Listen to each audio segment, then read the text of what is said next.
शेतकरी राजा पुन्हा एकदा एका मोठ्या संकटाचा सामना करतो। एकीकडे महागडी बियाणं, खतांचे वाढते दर आणि निसर्गाची अवकृपा असताना दुसरीकडे निकृष्ट आणि बोगस बियाण्यांमुळे शेतकऱ्यांची मोठी फसवणूक झाल्याचं समोर आलंय। बियाणं उगवलत नसल्याच्या हजारो तक्रारी कृषी विभागाकडे प्राप्त झाल्यात। शेतकरी हवालदिल झालाय। या गंभीर परिस्थितीवर आता तीव्र प्रतिक्रिया उमटू लागल्या आहेत।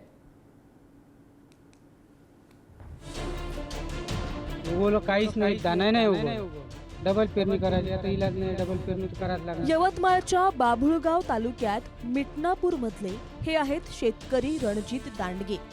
यांनी आपल्या 11 एकर शेतात सोयाबीनची लागवड केली होती, पण 10 दिवस उलटून सुद्धा सोयाबीन न उगवल्यानं त्यांना अखेर शेतात पुन्हा नांगर फिरवून दुबार पेरणी करायची वेळ आली आहे। उगवलं काहीच नाही, दाना नाही उगवलं। डबल पेरणी करायची, आता इलाज नाही, डबल पेरणी करायला लागणार। हीच व्यथा विदर्भातल्या हजारो शेतकऱ्यांची आहे। शेतकरी राजा पुन्हा एकदा एका मोठ्या आणि अस्मानी सुलतानी संकटाचा सामना करतोय। एकीकडे महागडं बियाणं, खतांचे वाढते दर आणि निसर्गाची अवकृपा असतानाच दुसरीकडे निकृष्ट आणि बोगस बियाण्यांमुळे शेतकऱ्यांची मोठी फसवणूक झाल्याचं समोर आलंय। मी होतो आणि त्याच्यात काहीच निघालं नाही, त्याच्यामुळे मी डबल वाई करून पेराच्या याच्यात आलो आहे। किती एकर मध्ये तुम्ही लावलं? मी 14 एकर मध्ये लावलं होतं। हो का? केव्हा पेरणी केली होती तुम्ही? मी आता झाले, माझ्या याला 10 दिवस झाले आहे। पेरणी करून 10 दिवस झाले। मात्र बियाणं उगवलं का? मग उगवलं काहीच नाही, दाना नाही उगवला। हो का? मग आता सध्या काय करता तुम्ही? आता मी सध्या हे करत आहे, मागणी करायची फिक्रीत आहे बा। सध्या आता तुम्ही काय करताय? आता मी वाई करत आहे। आता डबल पेरणी करताय? डबल पेरणी करायची, आता इलाज नाही, डबल पेरणी तर करायला लागेल सर। सोयाबीन सुद्धा बऱ्याच लोकांचं निघालेलं नाही आहे।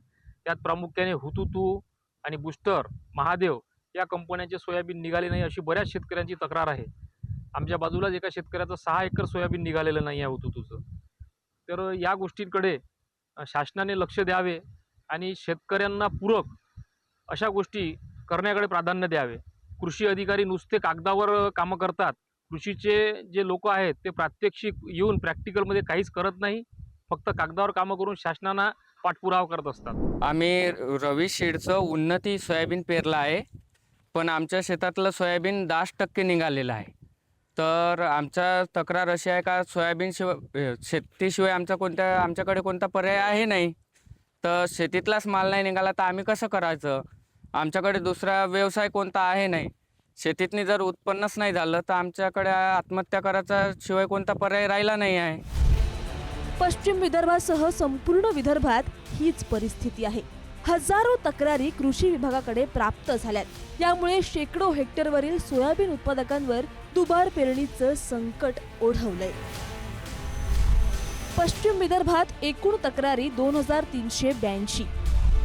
जिल्हानिहाय प्राप्त तक्रारी अकोला जिल्ह्यात 984, बुलढाण्यात 562, अमरावतीत 488, यवतमाळ 319, वाशिम 29, वर्धा जिल्ह्यातील तक्रारी 243, एकट्या देवळी तालुक्यात 163 तक्रारी।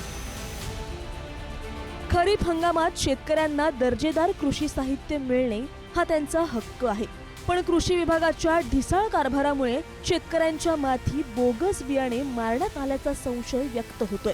सगळीकडून टीका झाल्यानंतर प्रशासन खडबडून जागं झालंय आणि ठिकठिकाणी कारवाईला सुरुवात झालीय। अमरावतीचे जिल्हाधिकारी स्वतः सर्वेक्षणासाठी उतरले आहेत, तर भंडाऱ्यात 2.5 मेट्रिक टन बोगस बियाणं भरारी पथकानं जप्त केलंय। इतर जिल्ह्यातही कारवाया सुरू आहेत। आजच्या तारखेपर्यंत आमच्या जिल्हा अधीक्षक कृषी अधिकारी या कार्यालयात तालुका कृषी अधिकारी यांच्यामार्फत 8 तालुका मिळून जवळपास आमच्याकडे 243 तक्रारी, लेखी तक्रारी प्राप्त झालेल्या आहे। त्यामध्ये देवळी तालुका सर्वाधिक, म्हणजे 163 शेतकऱ्यांच्या तक्रारी देवळी तालुक्यातल्याच आहे। त्यापाठोपाठ तालुका वर्धा ह्या 46 तक्रार वर्धेतल्या आहे। आर्वीतल्या 10 तक्रारी, अशा एकूण आमच्याकडे वेगवेगळ्या कंपनीच्या 243 लेखी तक्रारी प्राप्त झालेल्या आहे। परंतु त्यापैकी जास्तीत जास्त बुस्टर कंपनी जास्तीत जास्त तक्रार आहे। बोगस बियाण्यांचा हा मुद्दा आता विधिमंडळाच्या पावसाळी अधिवेशनातही गाजला। मूर्तिजापूरचे आमदार हरीश पिंपळेंनीही सभागृहात शेतकऱ्यांच्या नुकसानीचा प्रश्न मांडत दोषी कंपन्यांवर कारवाईची मागणी केली आहे. तर प्रहारचे नेते बच्चू कडू यांनीही आक्रमक होत थेट जन्मठेपेची शिक्षा देण्याची मागणी केली आहे. राज्याचे महसूल मंत्री चंद्रशेखर बावनकुळे यांनी बाधित शेतकऱ्यांना सरकार पुन्हा बियाणे उपलब्ध करून देण्यासाठी प्रयत्नशील असल्याचं स्पष्ट केलंय. कृषी मंत्र्यांनीही कारवाईचे आदेश दिले आहेत. क्षमता असलेलं बियाणं हे आढळलेलं आहे. त्याच्यावर तात्काळ कारवाई केलेली आहे. 5,000 नमुने घेतले, त्यातले 300 नमुने फेल झालेले आहेत. त्याच्यावर लायसन्स रद्द करण्यापासून तर फौजदारीपर्यंत सगळ्या कारवाया. कृषी खातं ऍक्शन मोडवर राहिले.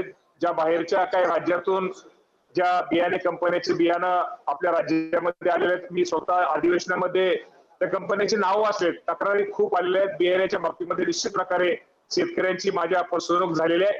या बाबतीमध्ये राज्याचे मुख्यमंत्री, दोन्ही उपमुख्यमंत्री या सर्वांनी हे सगळ्यांना ही माहिती दिलेली आहे आणि या बाबतीमध्ये त्या कंपन्यावरती तर कारवाई तर आम्ही करणारच आहोत, पण या बाबतीमध्ये शेतकऱ्यांना निश्चित प्रकारे या शेतकऱ्यांची फसवणूक झालेली आहे आणि या बाबतीमध्ये शेतकऱ्यांना काय देता येईल, काय सहकार्य अडचणीच्या काळात करता येईल या बाबतीमध्ये निश्चित प्रकारे निर्णय घेतला जाईल.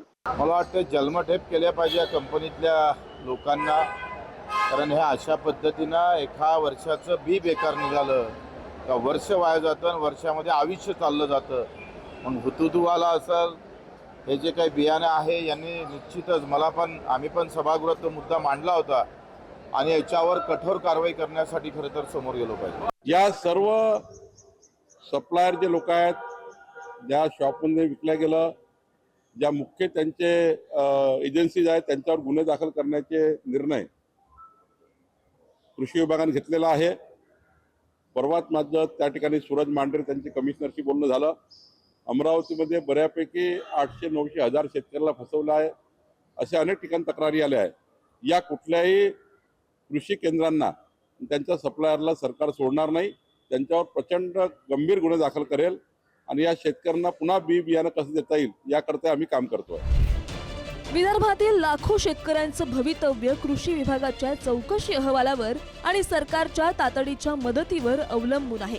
बोगस बियाणे पुरवणाऱ्या कंपन्यांवर सरकार कधी आणि काय कठोर कारवाई करतं याकडे आता संपूर्ण महाराष्ट्राचं लक्ष लागलंय. ब्युरो रिपोर्ट, पुढारी न्यूज.